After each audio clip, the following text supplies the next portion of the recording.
Hi guys, Nancy here from Healing Hearts While Sowing Seeds. Oh, I've been busy this morning. Happy Mother's Day to you all. I've already been outside and I planted more sunflower seeds, more poppies, and other little flowers around my greenhouse to attract the bees so they could populate my or pollinate my plants when they get to that point. I also planted some broccoli and kale this morning. So that's in there now. I took down the pots off the fence where my strawberries are going to be. Um, I'm going to need my husband's help with that. I need the planter to be 139 inches long with a foot wide. So those big planters will sit on top of those and I'll have them outside on the side. And that's where my strawberries are going to be. Um, but I kind of want to talk to you. Let's start going into my childhood. I don't remember a whole lot um, until the teenage years. Um, I know we did a lot of vacations, or we did some vacations when we were little, um, while everybody was still at the house. Once my oldest sister, oldest brother moved out, um, my second to eldest sister left and she went to college. Excuse me. I just came in from outside and my throat is parched. But she went off to college and my mom disowned her for that. Um, my mom never finished high school. My dad never finished high school. Um, and they didn't want anybody to be any better than they were. Um, so it was kind of disheartening to hear that the only sister that went to college, the only child of us that went to college, was disowned by my mother because she did so. Um, she went off and got married with the gentleman that she met in college, had two kids, and I think after a while with some of the things that I went through in my marriage. I got a divorce. My oldest sister got a divorce. Mom kind of had a change of heart and wanted my sister back in her life, which, praise God, you really need your kids. Um, but let me talk about some of the things that I wasn't happy growing up. Like I said, my mom and dad played this game, we're getting a divorce. Mom pulled me off to the side, we're getting a divorce, who you want to live with? And I said, neither one of you. And she said, why? And I said, because you're not going to play me against each other. And my dad did the same thing, and I gave him the same answer. I would have went to foster care. I don't care. I didn't need that as a child. As a teenager, you're just getting into the teenage years. You're just trying to figure out who you are. I was a loner. I've always been a loner. I've got friends, don't get me wrong. I've got a lot of friends and I've got close friends, but I still am a loner. I've always been a loner. Um, Sometimes I do better when I'm by myself. Um, but anyway, um, they played that game. I ran away when I was 16. They brought me back home. I ran away when I was 17. Moved in with my ex husband and his family. Um, the police told them they could bring me back, but I'd probably just leave again, and I probably would have. Um, but I didn't move into any better situation when I moved in with them and my ex husband. Um, we didn't share rooms. She had um, three boys and two girls, and I shared a bedroom with the girls. Um, that's when I started getting in trouble in school because His oldest sister was a grade higher than me. Um, we got caught in school with alcohol and we were suspended for a week. And that's the first time I've ever been in trouble at school, um, where I was suspended. I did get into one fight, and this girl wanted to beat me up because I talked to her boyfriend thinking I was stealing him away, which he wasn't even my type. He was like 3 feet shorter than I was. He was a short guy, even though he played on a football field, a football team, and everything else.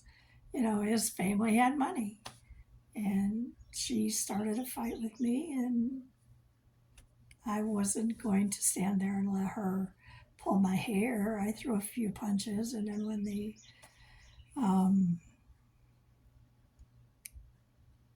the principal came out, he broke us up, pulled us in the office. One by one, he talked to us, asked what was the problem, and I just kind of laughed. I said, she thinks I'm stealing her boyfriend. It's all over. He come up, asked me a question, and I answered it. And she thinks I'm trying to steal him.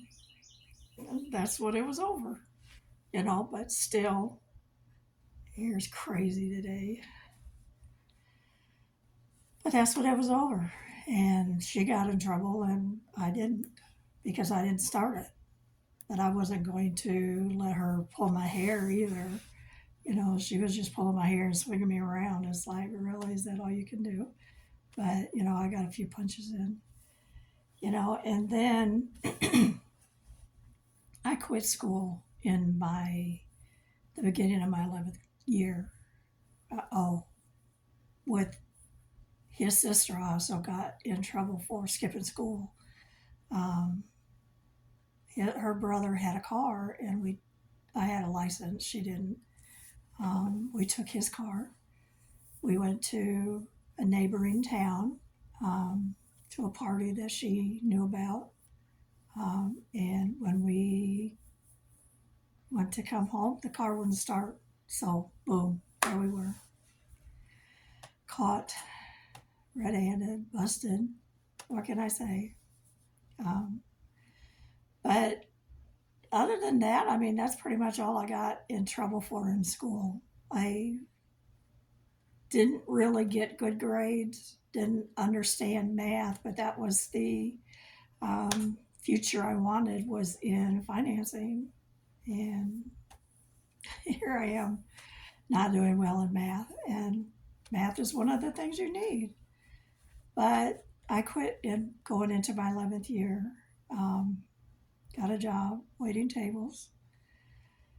I worked there for, I don't know, maybe 6 months or so, and then I got a job in another restaurant as cook, making more money. Waitresses didn't make much money back then, and they don't make much money now, which is pathetic.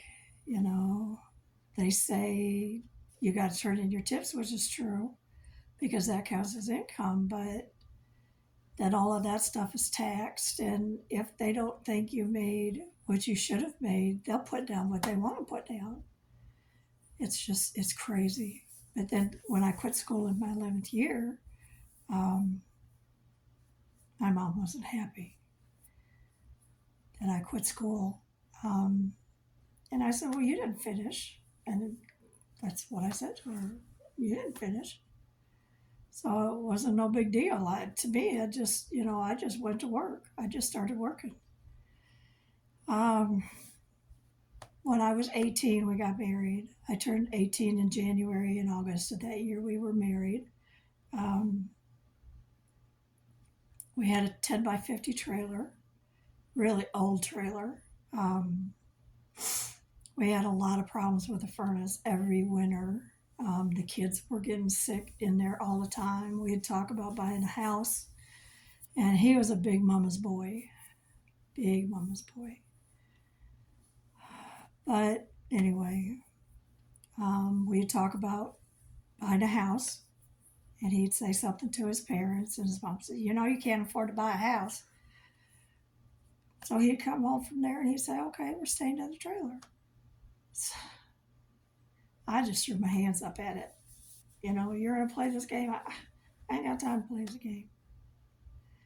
So, he'd get money from them for fuel to keep the house warm, the trailer warm, and then she would complain again, you can't afford the heat bills in that trailer and the kids are always getting sick and blah, blah, blah, blah. So we'd start talking about buying a house again and she'd start her little game again, you can't afford a house. It's like, make up my mind, okay? This is our life, not yours. But he did what his mom wanted him to do. Anyway, he was abusive, black my eye one time. I said something to his mom, and she said, well, guys can be like that, which kind of tells me that maybe she went through the same thing. My mom wasn't too happy, but it's like, I'm living the life you're living, Mom.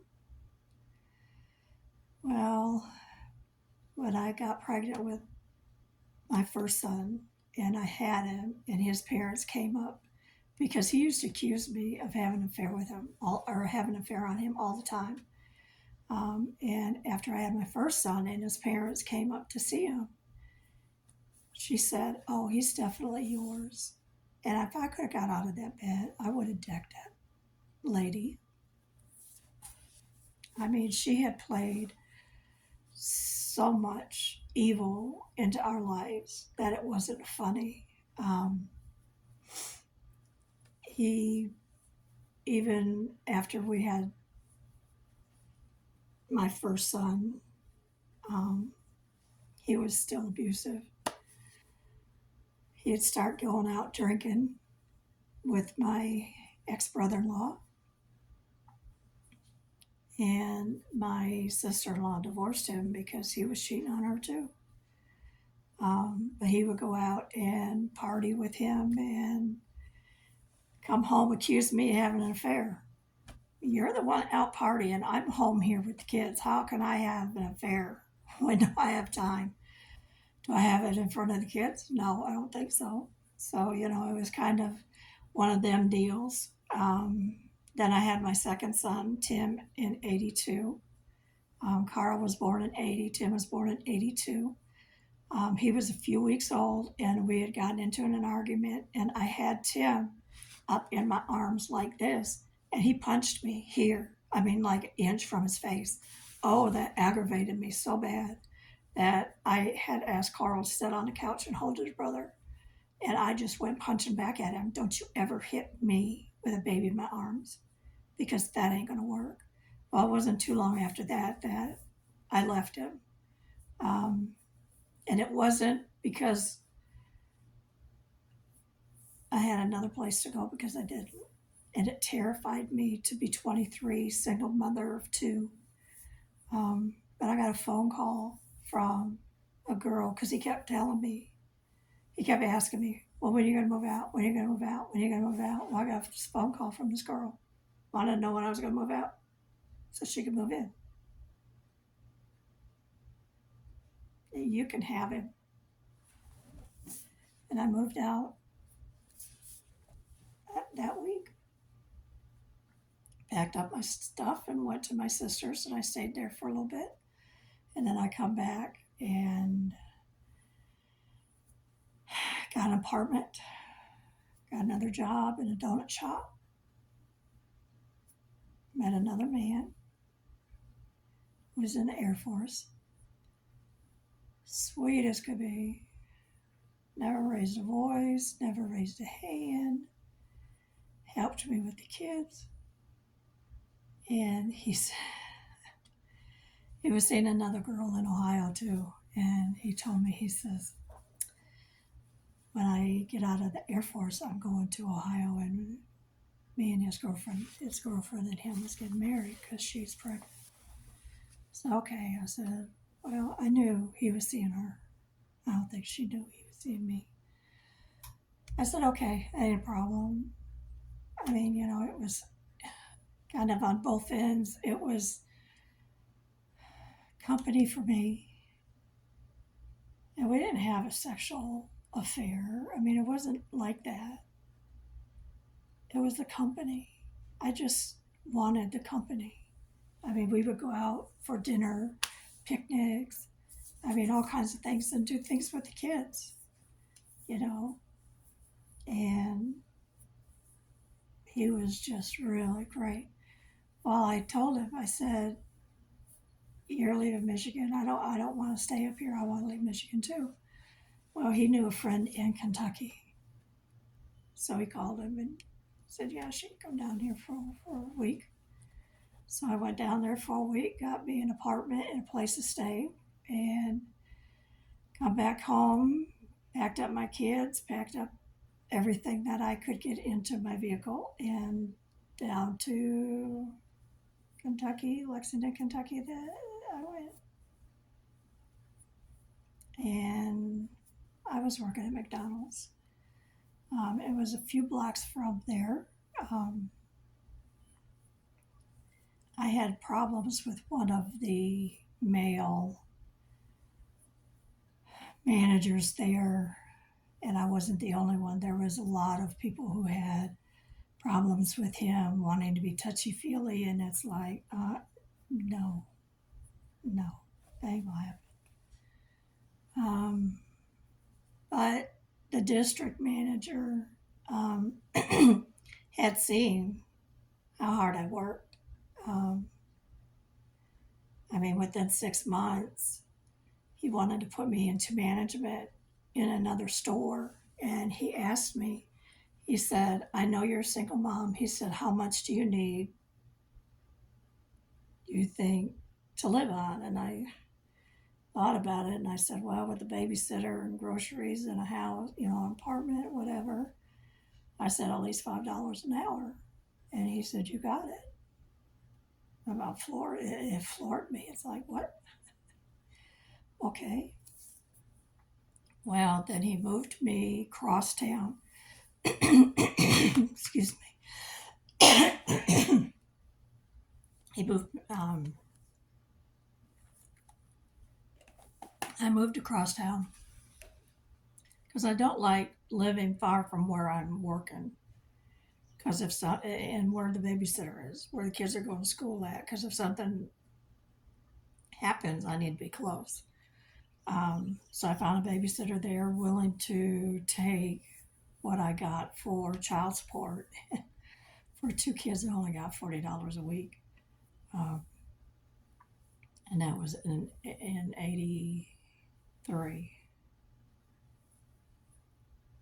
And I'd give her a little bit extra out of my paycheck because I had extra, um, and it was doing good. Um, the other managers there and the store manager had a real big problem with me being salary. Um, they were always making little comments to me, and I need to be on salary just like they are. And it's like, well, I was put in this position by so and so, and if you got a problem, then you take it to him. Don't bring it up with me. Even the manager said I needed to be salary, just like all the other managers are salary. I needed to be on salary. And it's like, look, JR put me over here in hourly, knowing my position. I'm not going salary. And they were always calling me in, always. I mean, Carl was in school. So by the time he got home from school, I had probably a half hour. And then I was taking him to the daycare so I could work second shift. And sometimes I wouldn't get out of there till 2 in the morning, go pick up my kids, come home, sleep a few hours, get Carl up, get him off to the bus to school. I mean, it was rough. I had Tim. Tim wasn't in school yet. Um, but I had a Christmas party of the store, with the store that I was working at. I'd had I had had a Christmas party at my house, and only one manager showed up besides the store manager, and that upset the store manager. And he says, just because she's on hourly, she's still management, and you guys need to give her a little bit more respect. Which kind of surprised me the way he used to talk to me. Um, and then one night there was an incident. I had asked an employee to do something, and he wouldn't do it.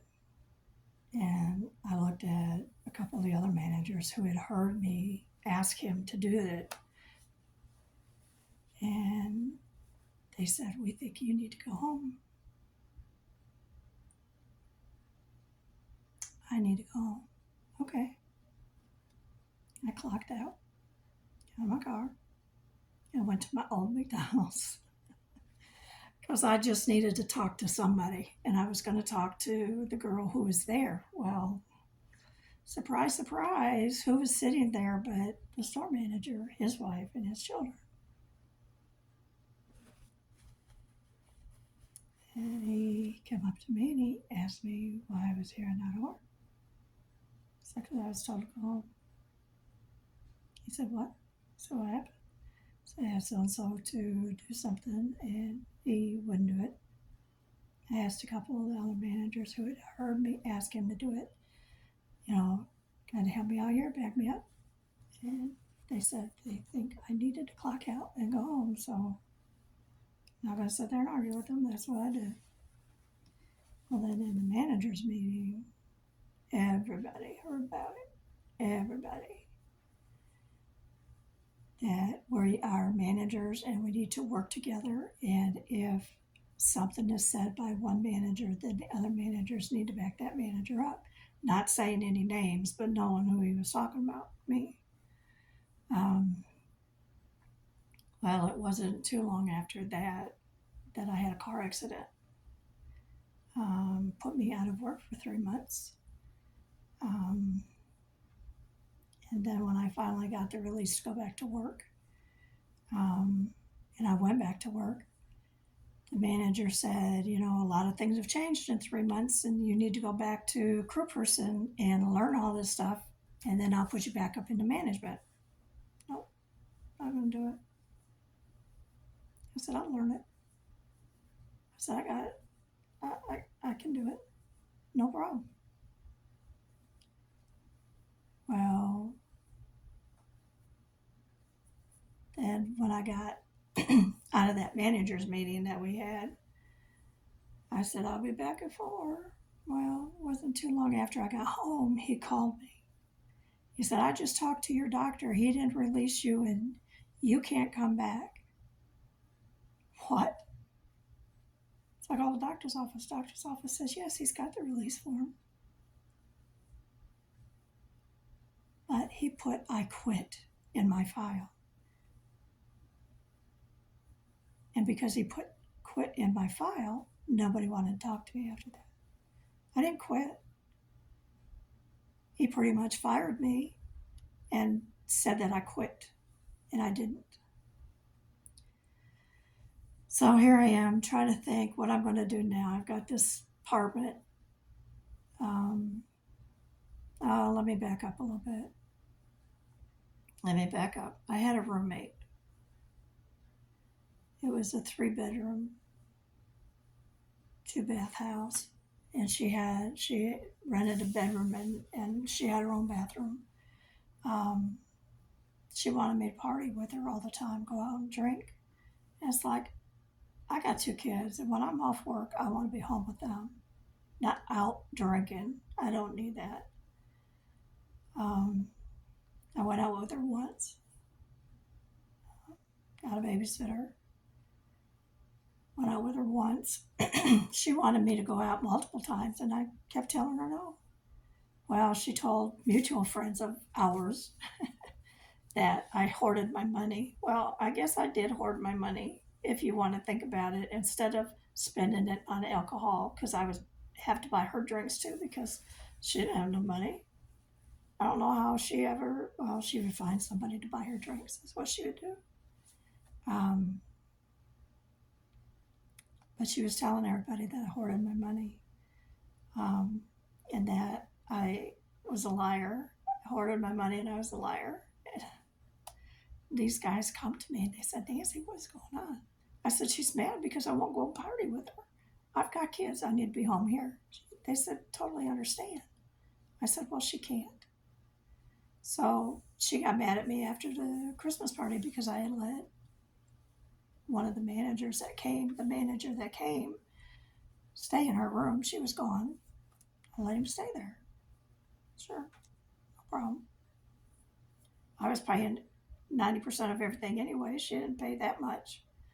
Out of $480 rent, I paid everything but the $200 that she paid for rent. She bought her own groceries. I bought groceries for my boys and me. Well, she moved out.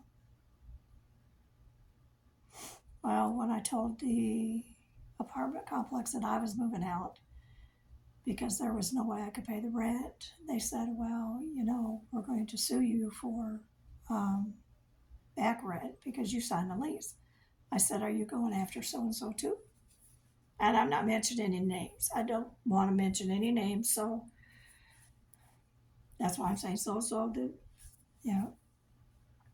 Well, anyway, they said, no. I said, why not? She's on the lease. That was one thing that I did. When she moved in, I had her added to the lease. And they had it right there in front of them. They couldn't deny her name wasn't there. Well, you're the one that got it first. It don't matter. Both names are on the lease. You go after both people or you don't come back for me. That's why I seen it. Well, the twins' dad, with his wife, came to my Christmas party. After they left, he come back, and we talked.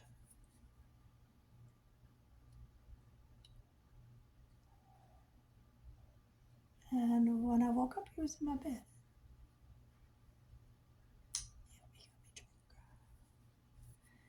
He got me drunk. Yep, that wasn't going to happen again. I told him, I said, this can't happen again. Well, he showed up the next day with flowers and said, I really like you. He said, my wife wears makeup and you wear makeup, but you wear lipstick or my wife don't. Well, I didn't see what the difference was. Saw her to wear lipstick. Well, seeing my car out there, he asked me what happened. I told him that I had to move. I had to find a place to stay. Well, you're moving in with us. Okay. Didn't want to, but that's how that relationship started. And I will go into more about that relationship because I think I kind of talked in circles. I'm going to give you all a chance to soak all of this one in. If you have any questions, post them below. I will get to them because I probably went really fast in this one. I wasn't going to do it, but I did. I was only going to do, well, I need to back up anyway and tell you some things because when I had my second son, I ended up going back to school and getting my GED. And my mom did too. So I will post this now. I want to thank you for listening, giving me your time. If you like this video, like, subscribe, comment down below, and share with somebody that you think that this video will help. I'm going to say goodbye for now, and I love you all. God bless you, And happy Mother's Day to those out there who are great mothers, I'm sure. And you have a blessed day. Bye.